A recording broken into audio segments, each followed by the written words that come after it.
Margaret stood in her doorway that Tuesday evening, confused by the man in the blue work uniform on her porch. She was 58, a successful attorney who had spent 3 decades building her career. Her silk blouse and perfectly styled blonde hair spoke of a life well-ordered and controlled. "Can I help you?" she asked, one hand on the door. The man was younger, maybe early 30s, with kind eyes that seemed too warm for a stranger. His uniform had a name patch, Carter. He held a flashlight in one hand. "Mrs. Holloway, I'm here to check your carbon monoxide detector." Margaret frowned. "I didn't call for any service." "No, ma'am, but your daughter Emily did. She hired me to come by weekly." Margaret's chest tightened. "My daughter what?" Carter shifted his weight, clearly uncomfortable. "May I come in?" "Just for a moment." Something in his voice made her step aside. He walked to her kitchen and pointed at the detector on the wall near the stove. "This hasn't been working for 2 months, he said quietly. "Your daughter noticed it when she visited. She's been worried." Margaret felt her face flush with embarrassment. Emily had mentioned it. Margaret had meant to fix it, but work had consumed her as it always did. Another late night at the office, another forgotten detail of life. Why would she hire a janitor for this? Carter smiled, not offended. "Because janitors notice things other people miss. And because I lost someone to carbon monoxide poisoning. My wife, 3 years ago." The words hung in the air between them. "I'm so sorry," Margaret whispered. "We had a faulty heater." Sarah was home with our son, while I worked a double shift. By the time I got home, his voice caught. Our boy Tommy was okay. He'd fallen asleep in the other room. But Sarah, Margaret found herself sitting down at her kitchen table, gesturing for him to join her. "Your daughter found me through a community program. I volunteer now, checking detectors for people who live alone. She said you work too much to notice things like this. Said you remind her of how I used to be, always working, thinking we have forever to fix the small things." "I don't live alone," Margaret said defensively. "I have my career, my friends." "Yes, ma'am," Carter said gently. "But when was the last time someone checked if you were okay? Really okay?" Margaret thought about her empty house. Her ex-husband had left 5 years ago, tired of being second to her career. Emily called once a week, but lived across the country. Most nights, Margaret worked until 9 and ate dinner alone. "Why would you do this?" she asked. "Come here every week for a stranger?" "Because I couldn't save Sarah. But maybe I can help someone else's mother come home safely every night. Maybe I can give some other kid more time with their parent."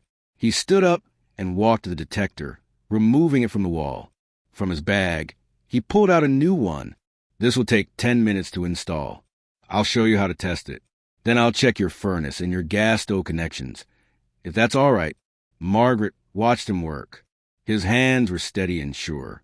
He hummed softly, a melody she recognized from old radio songs her own father used to play. "What about your son?" she asked.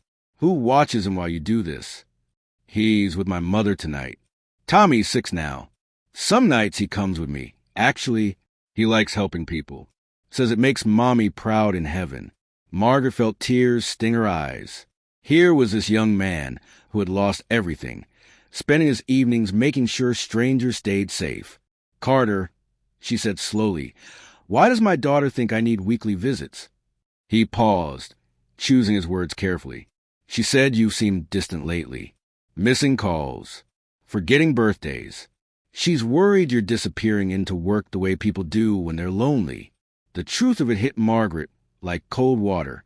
She had missed Emily's birthday last month, too buried in a case to remember until 2 days later. "I don't know how to be anything else," Margaret admitted. "I built this whole life on being excellent at my job." "And you are excellent," Carter said, testing the new detector. "But your daughter doesn't need an excellent attorney. She needs her mom." He showed her how to press the test button.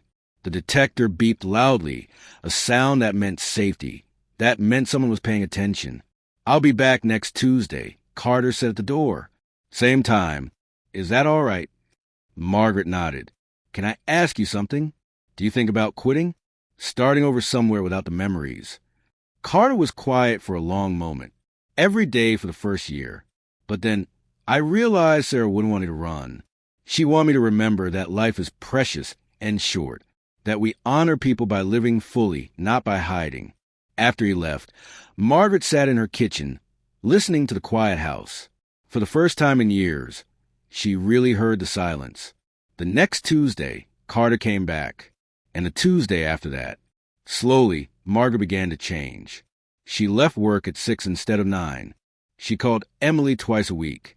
She even invited Carter and Tommy for dinner one Sunday.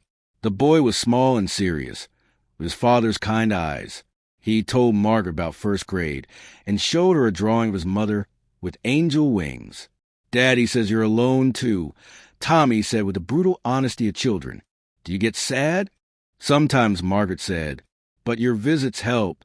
6 months later, Margaret's life looked different. She had dinner with neighbors. She joined a book club. She visited Emily for a whole week, not just a rush weekend. And every Tuesday, Carter came to check on her, not just the detectives anymore, but to share coffee and stories, to remind her that being alive meant more than just breathing. One evening, as he was leaving, Margaret hugged him. Thank you, she said, for keeping me alive in all the ways that matter. Carter smiled.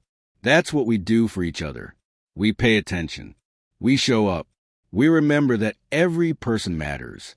Standing on her porch, watching him drive away to his next appointment, Margaret understood something her younger self never had. Success wasn't about how much you achieved. It was about who noticed when you needed saving and who you saved in return. She went inside to call her daughter. There was time now. There would always be time. If this story touched your heart, please like, share, and subscribe for more stories about the unexpected connections that change our lives. Leave a comment below about a time someone showed up for you when you needed it most.